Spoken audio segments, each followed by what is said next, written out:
What's up, guys? Welcome back to another one of my videos. I wanted to make a super quick video today just talking about the use of double sharp and flat accidentals in major scales. I think it's important to look at the situations where we may come across these symbols. After this video, you'll understand how these double accidentals work, how they're used to name a note, and why we sometimes may run into them when making major scales.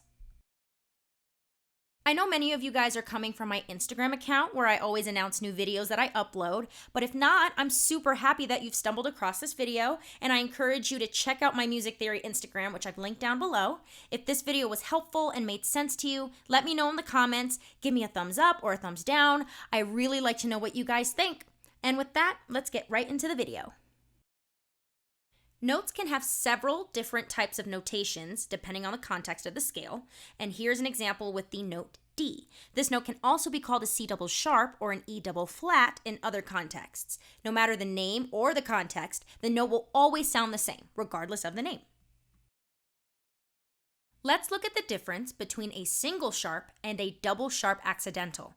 When we see a single sharp next to a letter name, we know to raise the note by a half step or a semitone.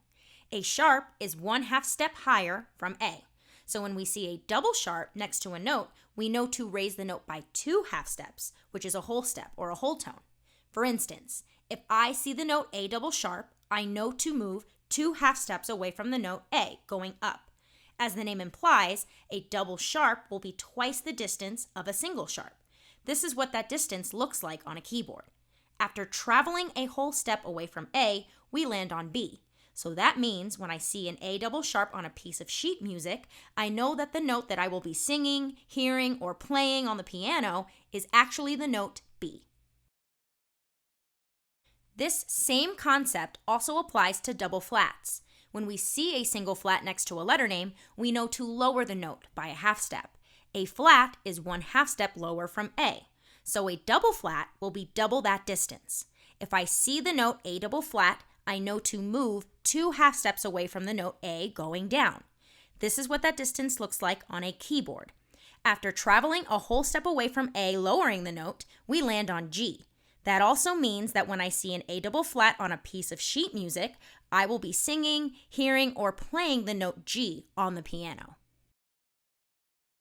Double sharp and flat accidentals refer to the distance of one whole step or one whole tone away from a letter name. Whether we are raising or lowering a note by that whole tone distance will depend on whether it's a doubled sharp or doubled flat. If you haven't checked out my video on how to build major scales, I highly recommend that you go and check that out. I've linked it down in the description box below for you guys. Everything else that I'm going to talk about in this video is going to go hand in hand with building major scales. Also, check out my video on accidentals and enharmonic equivalents. That's going to help you to understand the use of accidentals in the first place and the basics of how we go about naming letter names on the piano.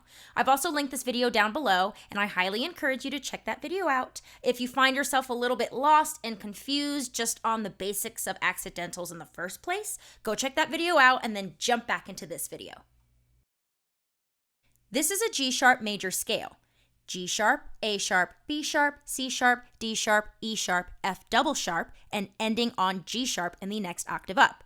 This scale will include one double sharp accidental on the note F. This scale is also equivalent to A flat major, which is A flat, B flat, C, D flat, E flat, F, G, and ending on A flat in the next octave up. Both the A-flat major scale and the G-sharp major scale are the exact same sounding scale. You will hear and press the same keys on the piano to play it when you read either scale, but they are notated differently. Even though they are written differently, the different notations will still indicate the same notes to be pressed.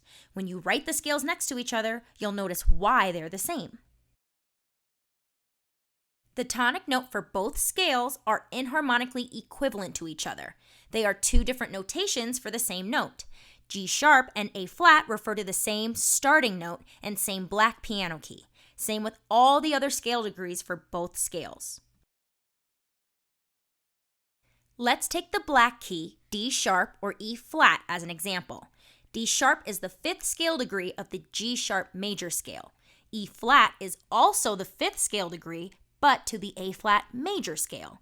G sharp major and A flat major are the same sounding scale, just notated differently, which means D sharp and E flat both act as a fifth scale degree in the same sounding major scale, but just in two different notations. We run into the use of double sharps and double flats because of the guidelines we must follow when writing major scales. The two main rules we would break if we called F double sharp any other name are the first two as follows. 1. We cannot repeat letter names. 2. Letter names must be in order. For the first rule, if we were to call F double sharp a G, we would be repeating the letter name G in the scale. Also, for 2, the letter names would not be in order because G does not come after the letter name E.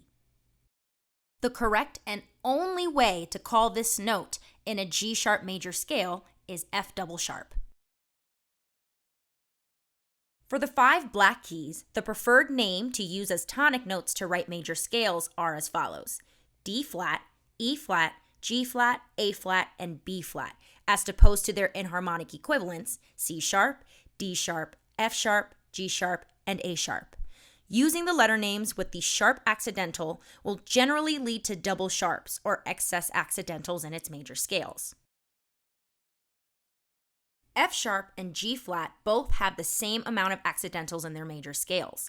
Even though both scales have the same number of accidentals, I do see G flat used more commonly as a key signature.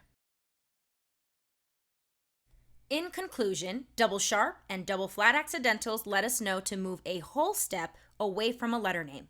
Whether we raise or lower the note by that distance will be determined by whether it's a double sharp or a double flat.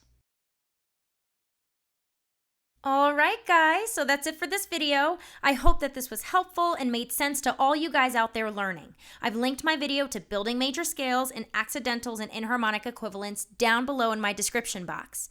Please let me know in the comments below just by saying whether this was helpful or not, and give me a big thumbs up or a thumbs down so I know what you guys enjoy. I really love creating this video content for you guys and sharing my music art on all my platforms like Instagram, Etsy, and my website. It means the world to me if this was in any way helpful to your journey in learning music. Thank you guys so much for watching, and as always, stay tuned for my next video.